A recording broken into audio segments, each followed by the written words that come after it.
저는 지난주 금요일 밤에 큐티 학교를 마치고 교회 지하 주차장에서 차를 타고 우회전을 했는데 웬 아가씨 간판과 눈이 마주쳤습니다. 너무 깜짝 놀랐습니다. 그 간판에 있는 여성의 이미지는 상의를 거의 걸치지 않은 사진이었기 때문인데요. 혹시 성도님들도 마주치신 적이 있으십니까? 담임 목사님을 통해 큐티하는 법을 배우고 좋은 분들과 은혜롭게 교제를 나눈 후에 나오는 길에 공교롭게도 저는 그 여성분과 눈이 마주치게 된 것이었습니다. 그저 은혜의 자리에 머물면서 너는 내 사랑하는 아들이다 라는 하나님의 음성만 듣고 싶은데 참 안타깝게도 은혜의 자리를 떠난 지 얼마 되지 않아서 내가 하나님의 아들이거든 이렇게 해보아라 라는 여러 가지 시험이 우리를 기다리고 있는 것이 삶의 현실입니다. 오늘 본문 말씀은 이미 잘 아시는 대로 예수님께서 광야에서 성령에게 이끌려 마귀에게 시험 당하시는 장면입니다.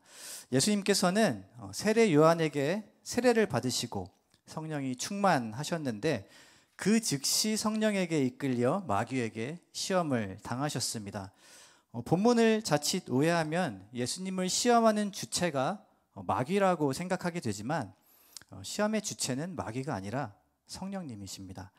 이것은 성령님이 예수님을 시험했다는 의미는 아닙니다. 예수님께서는 능동적으로 자기의 의지대로 행동하지 않으시고 수동적으로 성령에게 이끌림을 받으셨다는 사실을 우리는 주목할 필요가 있습니다.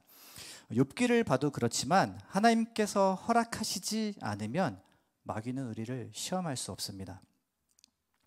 예수님은 공생의 사역이 임하시기 전에 받으신 이 세 가지 시험은 구약시대의 이스라엘 백성들이 출애굽한 후에 광야에서 실패했던 시험입니다.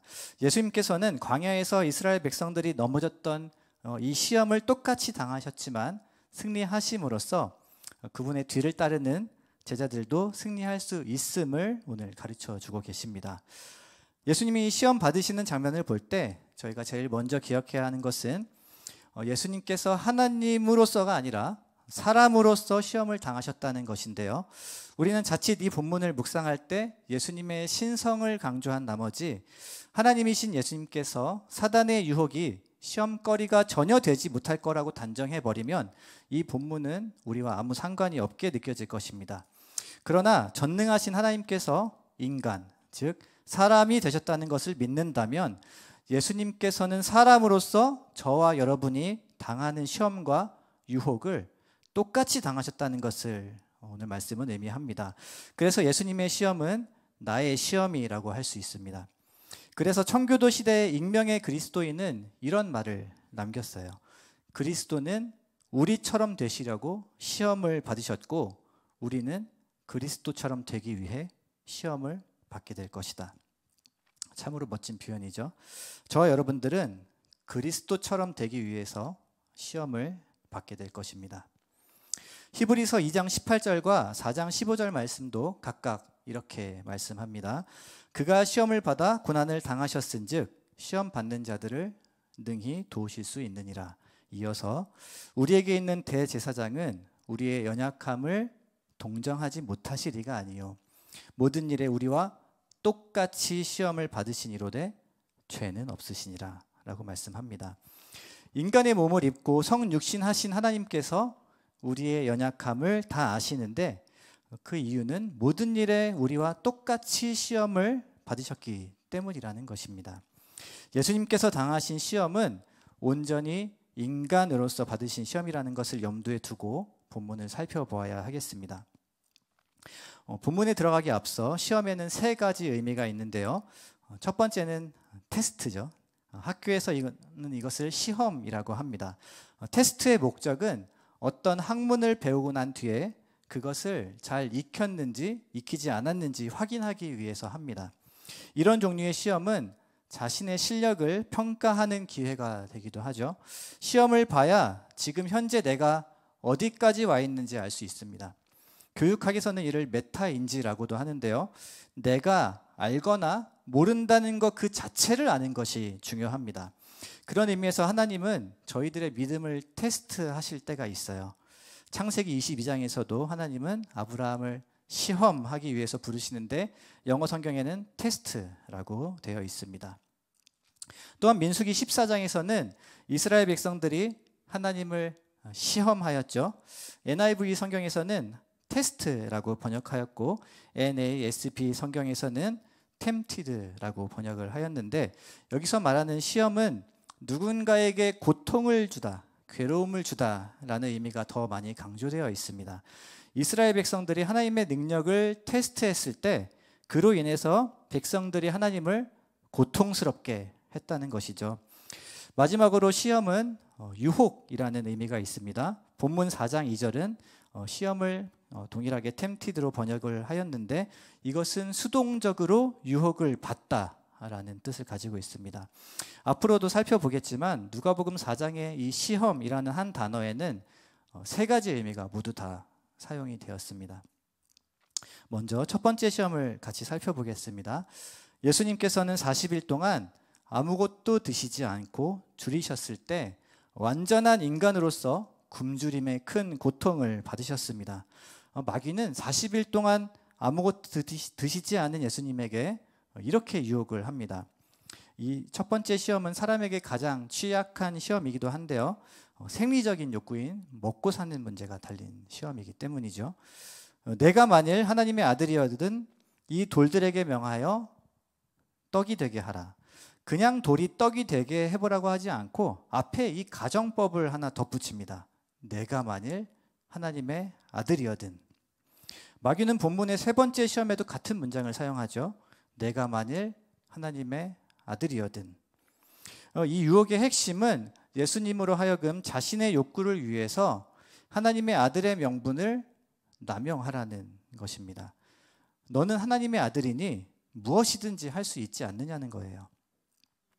하지만 전능하신 하나님은 자신의 능력을 몸 안에 제한하셨습니다. 예수님은 사람이 되셨죠. 빌립보서 말씀처럼 주님은 사람의 모양으로 나타나사 자기를 낮추시고 복종하셨고 자신을 하나님의 율법의 권위 아래에 두셨습니다. 그 증거가 바로 신명기서를 인용하신 건데요, 율법의 말씀으로 유혹을 거절하셨어요. 어떤 면에서 또 생각을 해보면 그리스도인으로 산다는 것은 돌덩이를 떡으로 만들 정도로 개인의 능력이 많아지는 것이 아니라 돌을 떡으로 만들 만큼 유능하지만 자신의 능력을 제한하는 것일 수도 있겠습니다. 마귀의 유혹을 대적하여 예수님께서 인용하신 말씀은 다름 아닌 신명기 8장 3절 말씀인데요, 우리 함께 읽어보겠습니다. 시작. 너를 낮추시며 너를 줄이게 하시며 또 너도 알지 못하며 내 조상들도 알지 못하던 만나를 내게 먹이신 것은 사람이 떡으로만 사는 것이 아니요 여호와의 입에서 나오는 모든 말씀으로 사는 줄을 내가 알게 하려 하심이라. 아멘. 사랑하는 성도 여러분, 사람이 만약에 떡으로만 살게 되면 어떻게 되겠습니까? 육의 양식으로 배만 채우기 위해서 살아간다면 우리는 동물처럼 살게 될 것입니다. SNS에 가끔 보면 유명한 식당을 찾아다니면서 엄청난 양의 음식을 테이블 위에다 올려놓고 개걸스럽게 먹는 사람들의 영상이 덜어 올라옵니다. 그런 사람을 보면 사람처럼 보이십니까? 식당 주인들이 다 이렇게 말합니다. 쟤는 사람이 아니야. 그 대답에 진리가 담겨 있죠. 사람은 떡이 필요합니다. 음식은 인간의 생존을 위해서 가장 기본적인 수단이에요. 하지만 수단이 목적이 될 때는 그 이야기가 달라져요. 떡이 목적이 된다면 인간성이 사라지겠죠. 떡으로만 사는 사람은 그 주변의 가족도 이웃도 자신의 배를 채우기 위한 수단으로만 생각을 합니다. 그래서 하나님은 광야에서 이스라엘 백성들을 먹이실 때 음식이 주인이 아니라 하나님이 주인이시라는 것을 가르치시기 위해서 만나를 매일 하늘에서 내려주셨어요. 우리가 생각해보면 지금 우리들의 삶에는 떡이 너무나 절실하게 필요합니다. 요즘에는 경제적 어려움을 일컬어서 쓰리고라고 표현을 하는데요, 고물가, 고금리, 그리고 고환율이라고 하죠. 가뜩이나 돈도 없고 시간도 없는데 한가롭게 말씀을 묵상하며 사는 것은 사치가 아닙니까? 사랑하는 성도 여러분, 말씀을 떠나서 떡으로만 살라는 유혹에 빠지지 않도록, 시험에 들지 않도록 깨어 기도해야겠습니다. 떡을 인생의 전부로 삼지 않고 생명의 떡이 되셔서 자신의 몸을 떼어주신 예수님처럼 우리 서로 떡을 떼어 나누는 복된 성도님들 되시기를 주님의 이름으로 축복합니다. 다음으로 두 번째 시험을 살펴보겠습니다. 마귀는 예수님을 데리고 높은 지점으로 올라가서 순식간에 세상에 있는 모든 나라들을 다 보여줍니다. 세상은 마귀에 의해서, 공중의 권세 잡은 자에 의해서 잠깐 통치되고 있다고 성경은 말씀합니다. 그런데 마귀는 하나님이 허락하신 그 제한된 권세를 가졌음에도 불구하고 자신에게 절하면 예수에게 영원한 나라를 주겠다고 지금 유혹하고 있는 것입니다.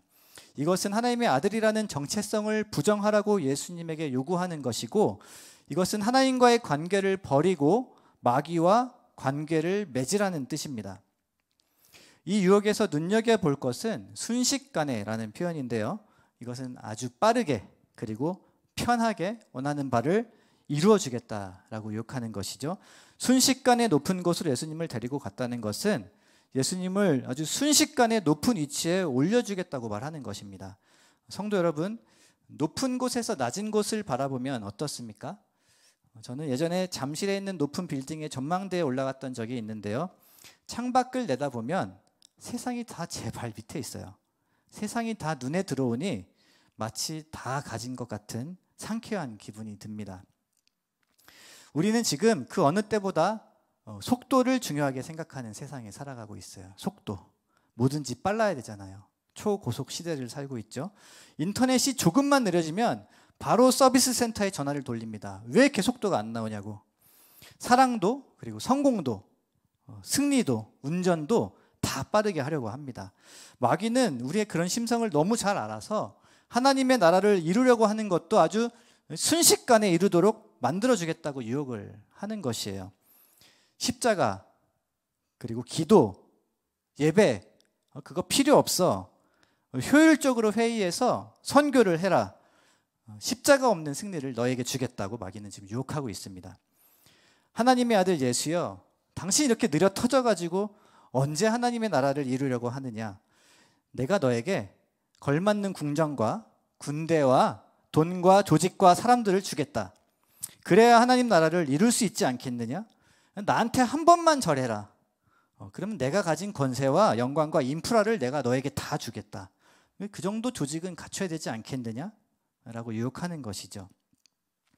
마귀의 핵심 전략은 십자가 없는, 그리고 고난이 없는 하나님 나라입니다.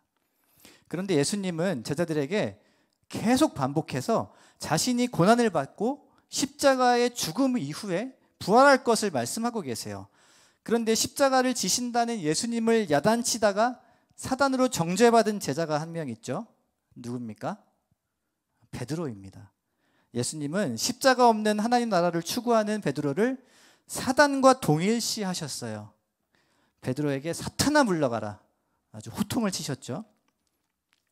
예수님은 마귀의 유혹을 다시 한번 말씀으로 대적하시는데요. 신명기 6장 13절 말씀으로 마귀를 대적하십니다. 주 너의 하나님께 경배하고 다만 그를 섬겨라. 사랑하는 성도 여러분, 우리에게 하나님의 자녀라는 그 신분을 포기하면서까지 순식간에 이루어야 할 것은 없는 줄 믿으시기를 바랍니다. 우리는 우리가 사랑하고 섬기는 그 대상을 닮아가게 되어 있는데, 이것이 우리가 하나님을 경배하고 섬겨야 되는 이유예요. 마귀에게 절하면 마귀를 닮아가게 될 것입니다. 그러나 하나님을 경배하면 우리는 하나님의 선하심을 닮아갑니다. 이것이 창조의 이치예요. 우리는 하나님의 형상으로 지음을 받았죠. 그래서 우리는 이렇게 찬양합니다. 하나님께 찬양과 경배하는 자, 하나님의 선하심을 닮아가는 자, 너의 모든 것 창조하신 우리 주님이 너를 자녀 삼으셨네 라고 찬양합니다. 예수님을 섬기며 예수님을 닮아가는 저와 여러분 되시기를 축복합니다. 세 번째 시험에서 마귀는 예수님을 성전 꼭대기로 데리고 가서 뛰어내리라고 요구하죠. 이 시험에서는 한 가지 눈여겨볼 것이 있는데, 마귀는 시편 91편 11절과 12절의 말씀을 인용해서 예수님을 시험합니다. 건방지게 시편 말씀을 인용해서 예수님을 시험하죠. 그가 너를 위하여 그의 천사들을 명령하사 내 길에서 너를 지키게 하심이라. 그들의 손으로 너를 붙들어 발이 돌에 부딪히지 아니하게 하리로다. 시편 91편 말씀이에요. 마귀는 지금 예수님에게 당신이 그토록 신뢰하는 그 말씀대로 당신은 성전에서 뛰어내려도 다치지 않을 테니 한번 하나님의 능력을 시험해 보라는 거죠. 성도 여러분, 이처럼 악한 영도 말씀으로 성도들을 미혹할 수 있다는 사실을 기억하시기를 바랍니다. 하나님께서 말씀하신 정황과 의도를 생각하지 않고 이렇게 자의적으로 해석하면 오류나 이단에 빠지게 되는데요. 이것이 성경을 귀납적으로 연구해야 되는 이유이기도 합니다. 예수님께서는 마귀에게 주 너의 하나님을 시험하지 말라 하고 말씀하시는데요. 여기서 말하는 마귀의 시험은 마치 광야에서 하나님을 테스트했던 이스라엘 백성들을 떠올리게 하죠. 내가 섬기는 하나님이 정말 능력이 많으시냐라는 것입니다. 성도 여러분, 내가 그렇게 능력이 많은 분을 섬기는데 너의 꼴이 왜 그 모양이라고 누군가 조롱한다고 해도 하나님의 구원을 신뢰하십니까? 때때로 우리는 자동차의 성능을 마력으로 측정하듯이 하나님의 능력을 숫자로 측정하고 싶어 합니다.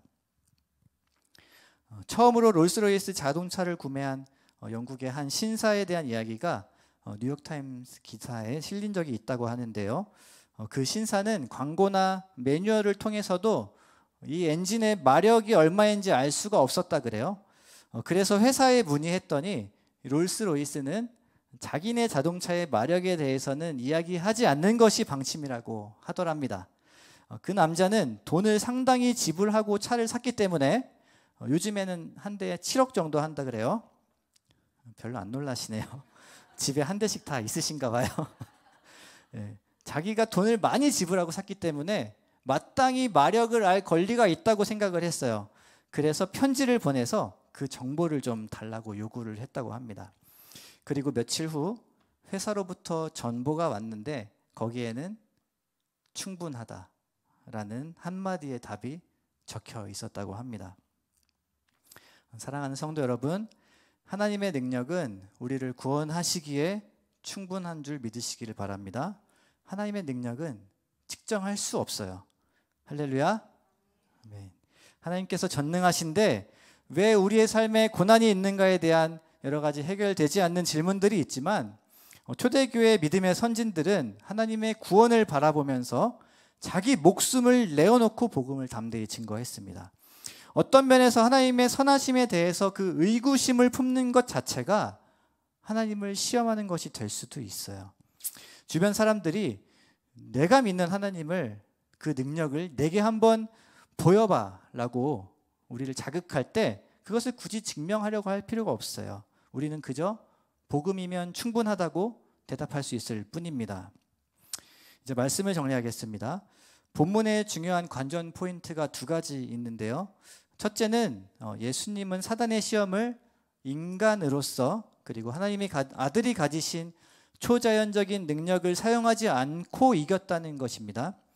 예수님께서 하셨던 대로 하면 우리도 이길 수 있다는 말씀입니다. 둘째로 예수님은 기도와 말씀으로 승리하셨죠. 어떤 권투 선수가 이름은 잘 생각나지 않는데 이런 말을 했어요. 나는 이기러 링에 올라가는 것이 아니다. 이미 내가 이겼다는 사실을 나도 확인하고 적에게도 확인시켜주기 위해서 링에 올라간다. 멋있죠? 나는 이기러 링에 올라가는 것이 아니다. 이겼다는 사실을 확인한다. 적에게도 그것을 확인시켜주기 위해서 링에 올라간다. 예수님은 마귀를 이기려고 싸우신 게 아니죠. 이미 이기신 능력을 마귀에게 확인시켜주기 위해서 링에 올라가신 것입니다. 예수님은 이미 40일 광야에서 기도로 준비가 다 되셨고 말씀으로 충만하셨습니다. 그러면 싸우기도 전에 게임은 이미 끝난 것이에요. 사랑하는 성도 여러분, 우리는 예수님처럼 시험에서 이기기 위해서 말씀을 암송해야 될 줄로 믿습니다. 사단은 왜곡해서 말씀을 인용하고 있고 예수님도 말씀으로 마귀를 대적하고 계시죠. 예수님께서 마귀를 대적하신 이 세 구절의 말씀을 오늘 이 밤에 외우고 돌아가시기를 바랍니다. 어떤 구절이었죠? 방금 했잖아요, 저희. 첫 번째 어떤 말씀인가요?